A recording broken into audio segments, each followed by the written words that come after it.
but what we're going to be learning about for today is compound inequalities. So before, when we looked at an inequality, we would say things like, oh, x is greater than 4.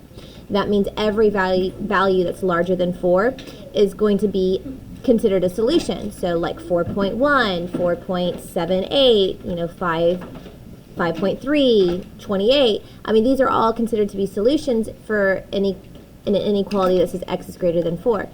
With compound inequalities, you happen to have two stipulations. So x is greater than 4, but it's also less than 9. So that means that every value that's between the 4 and the 9 is considered to be a solution. Anything that is below the 4 or above the 9 would be considered not a solution. So we have what we call and versus or. And means that it's a combination that overlaps. So that's what I want you guys to write in here. You're going to see an overlap.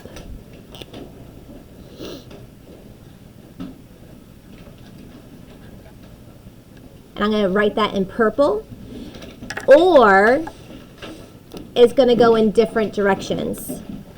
So I'm going to put that in pink and blue. And the reason that I'm going to put that in pink and blue is because if it happens to be an and statement, what do we get when pink and blue overlap? Purple. Okay, so I'm letting you see that inequalities, if it's an or statement, they're going to go in opposite directions from each other.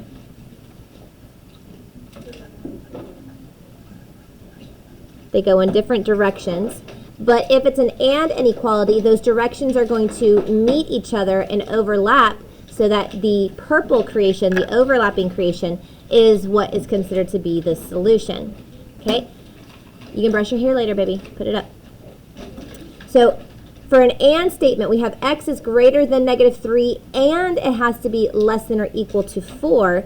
That means if I'm plotting this portion right here, if x is going to be greater than the -3, so I'm creating a starting point at that -3 and going in the upper direction, which could continue to extend on. And the fact that it says that x is also going to be less than or equal to a 4 means I'm starting at and including the 4 and going in the lesser direction, and it continues to go on.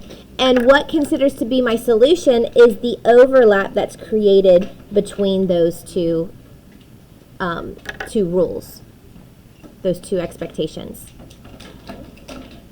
So any value that is greater than -3 and less than or equal to 4 is considered to be a solution. Anything in between those 2 points, those would be the solutions and the only solutions.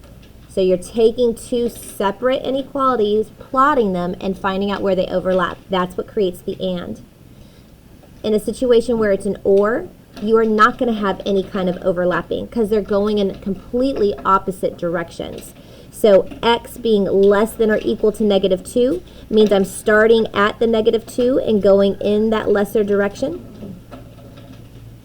And then stating that x is going to be greater than 4 means I'm starting at the 4 but not including it, so it's an open circle, and I'm going in everything to the direction of the right, all values greater than that. So notice that they do not overlap at all. They don't connect to each other at all. So all of these values to the left, all these values to the right are considered to be solutions. Anything in between them is not a solution.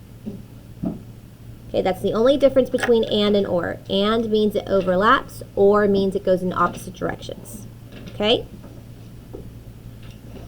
So graphing it. When graphing, if you see the word and, you should know that there's going to be an overlap. So x is going to be greater than -4 means that I'm going to have an open or closed circle. Open. We're going to have an open circle at -4. And it's going to be going towards the right. So I'm going to go ahead and just highlight like this. Again, my final answer is what I'm going to put in purple. Okay? Because of the keyword and, that means I'm going to have an overlap. Now, x being less than 0, again, it's an open circle at 0, and it's going to go to the left. So the overlapping portion is right here. All values that are greater than the -4, but less than the 0. That would be my graph of my solution.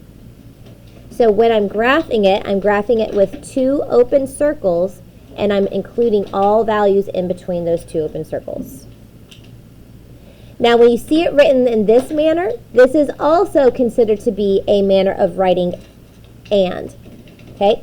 If I were to write this one, of course, we would have, if I pull them apart, you'd have x is less than or equal to 2. And you would have x is greater than -5. The reason I can write it in this sense is because I'm just flip-flopping this whole thing so that my variable is on the other side. But notice that my inequality is still opened up to the x. When I rewrite it, the variable is still opened up to the x. So then I'm just going to plot those points. X is greater than -5 means I'm starting at -5 but not including it and going anything greater. X is less than or equal to 2 means I'm starting at 2 and I'm closing my circle and going to anything below it.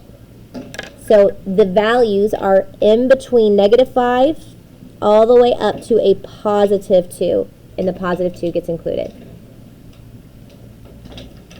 Okay, I'm not going to do 3 or 4. I'm going to come on over to the 5 and 6 for the OR portion. If it's ever an OR, it's always going to say or it's going to always give 2 very separate inequalities that do not overlap. So let's take a look at 5 and 6. So for 5 and 6, x being greater than -4, I'm going to start at -4, open circle, and I'm going to graph everything to the right. X is less than -7. I'm going to start open circle at -7 and graph everything to the left. And that's my graph. There's no overlap. There's no in between.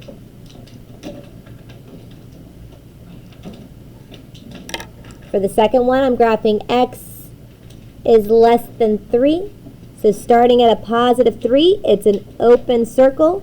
I'm going to go to the left and extend it all the way to the left.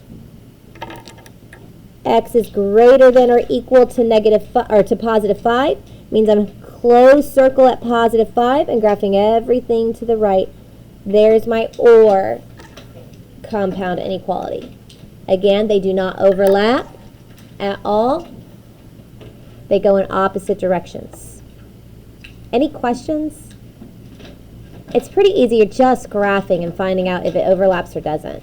So go ahead and do 3, 5, 7, and 8.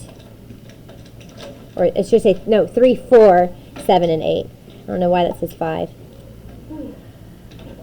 Do questions 3, 4, 7, and 8. All right, taking a look here, if x is less than or equal to 8, but it's also greater than -4, that means when I'm plotting these, I'm just going to use my purple to showcase it because I know it's going to be an and. I know that I'm going to have a greater than symbol, so that's an open circle at -4. And I'm going to extend all the way up to a closed circle at +8. And if it's greater than -4, it goes to the right, just like less than +8 would go to the left, so this is what it's going to look like. Okay, for here, when we made the corrections, x is greater than or equal to -4. So starting at -4, it's a closed circle. We're going to extend it all the way up to x being less than 3, which means an open circle at 3, and it extends in between. So there's our graph. Okay, for problem 7, they are OR statements. So x being less than -4 means an open circle at -4 going to the left. And then x being greater than a +8 means it's an open circle at 8 and goes to the right. For problem 8, we've got x is less than or equal to a -3. or I'm sorry, a positive 3. So we're going to have a closed circle at positive 3 and go to the left. And then we're going to have an open circle at a positive 8 and go to the right. Okay? Any questions about graphing? Graphing's really easy. Solving's just as easy. So go ahead and flip it on over to the back.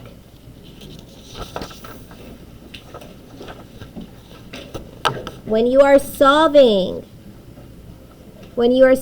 with compound inequalities, okay, you have a conjunction, which is what they call the and. You have a disjunction, which is called an or.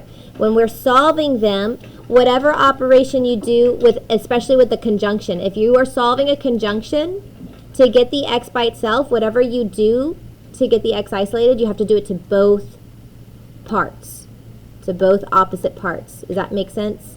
You have two inequality symbols. You've got to do it to the left side of that one inequality and to the right side of the other inequality. You have to do it to both parts. You can't just do it to one side. You have to do it to all the sides. So in a situation like this, if I'm solving it, so remember, we're trying to get x by itself. It says 2x minus 5. It's not by itself. What would we do to get the x by itself first? Jeffrey? Plus 5. So since I'm plussing 5 to get the 5 by away, I'm going to add 5 to the 9, but I'm also going to add 5 to that negative 7. I'm adding it to all the components, okay? So negative 7 plus 5 becomes a negative 2. Less than, we have 2x. Less than or equal to, and we have a 14. Now what am I going to do in order to get x by itself, Richard? Divide it by 2. So if I'm dividing it by 2, that means I'm dividing the 14 by 2. I'm also dividing the negative 2 by 2. Okay, so everything is going to get divided by the 2. When I do that, I get a negative 1 is less than x, which is less than or equal to 7. That becomes my inequality statement. So I know that my graph is going to be in between negative 1 and positive 7. It's going to be in between those. It's going to be an open circle at negative 1. It's going to be a closed circle at positive 7. Does that make sense to you guys? When you solve it, you have to solve it by doing it on all sides. You can't just do it to one. You can't just go, oh, I'm only going to do it to the right. You have to do it to both inequality sides. And then because it is an and statement, a conjunction, it's in between the 2 points that they're stating. And you just have to identify, is it an open or closed circle for each of those points. It's really, really easy. You just have to practice it. Let's take a look at number 1.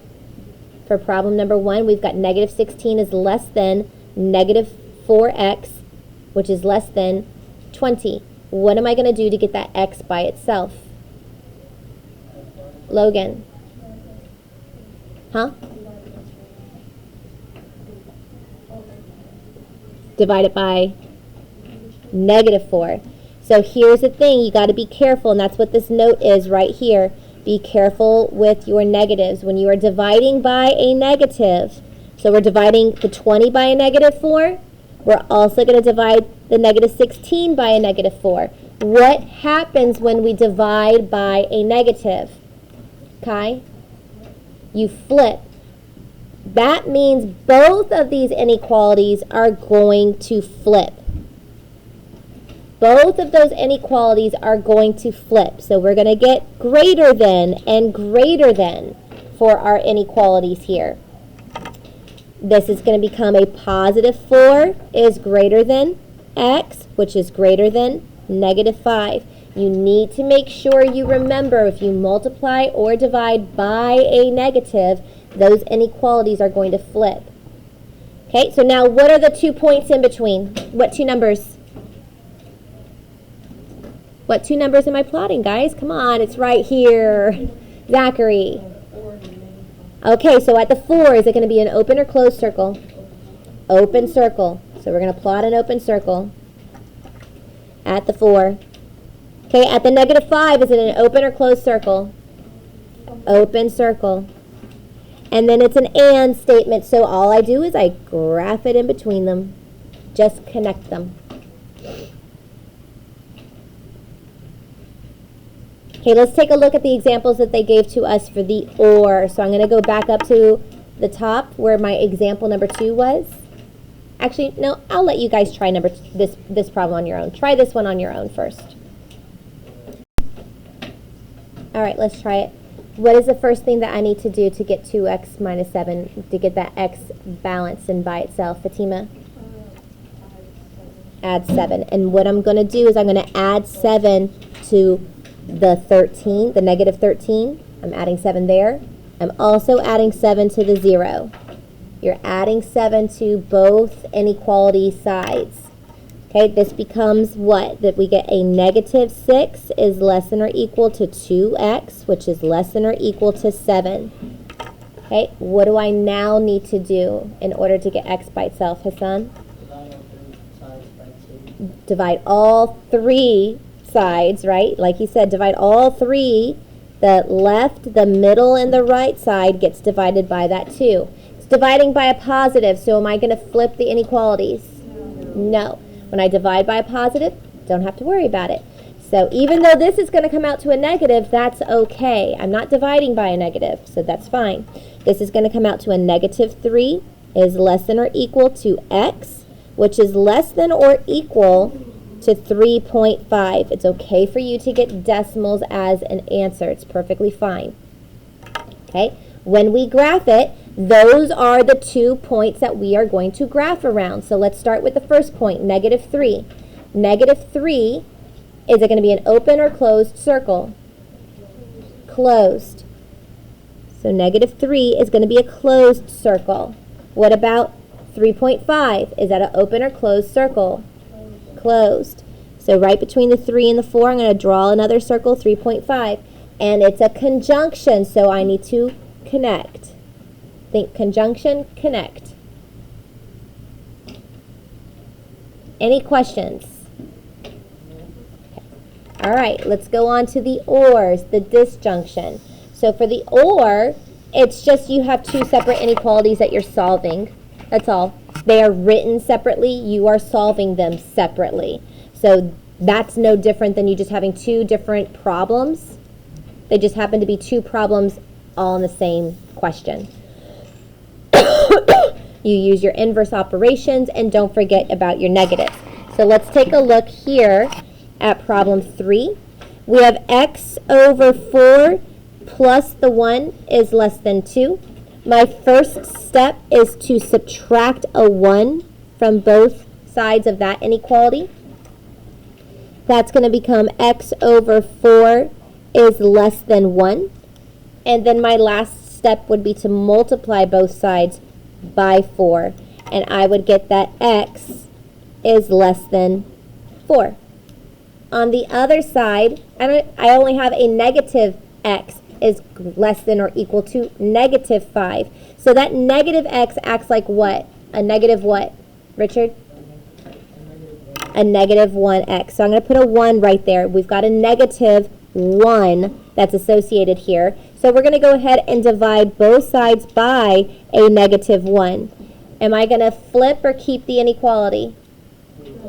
Flip. Because I'm dividing by that negative, I need to flip the inequality. So it becomes a greater than or equal to. So we get x is greater than or equal to positive 5.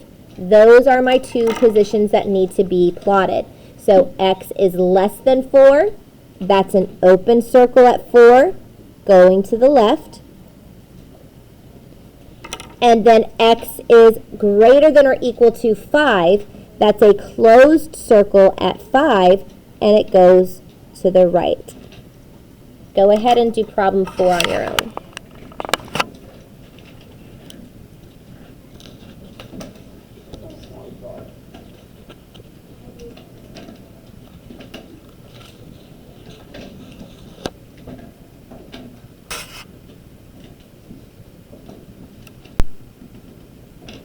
Okay, let me go ahead and go over this one. For our first inequality, the first thing I would need to do is subtract 3 from both sides. That's going to come out to a 2x is now less than 2. I would then divide both sides by 2, and we would get that x is going to be less than 1. I do not need to flip my inequality because I did not divide by a negative. So if I were to plot x is less than 1, then I would start with an open circle at the 1 and go in the direction to the left. For my second equation, I'm just going to go ahead and do that one in blue and purples. So I would add 7 to both sides. That's going to come out to 4x is now greater than 16. I would then divide both sides by 4. Again, I'm not going to flip my inequality because I'm not dividing by a negative, so it still stays greater than. We get x is greater than 4. And I'm going to go ahead and plot an open circle at 4 and go to the right. That would be my graph. So on the last page that I gave to you, there's a whole bunch of examples for you to try. When you finish doing those examples, you need to then go on to Delta Math. Delta Math has new problems that cover the compound inequalities. If you are not keeping up with your Delta Math, it's a running assignment. That's all it is. It's a running assignment. If you're not keeping up with it, that's going to be on you. You need to make sure that you are logging in time and working through that. If you are struggling with something, you need to be coming up to me so that I can help you through it. Okay? And also, don't forget you had a quizzes that was loaded yesterday as well.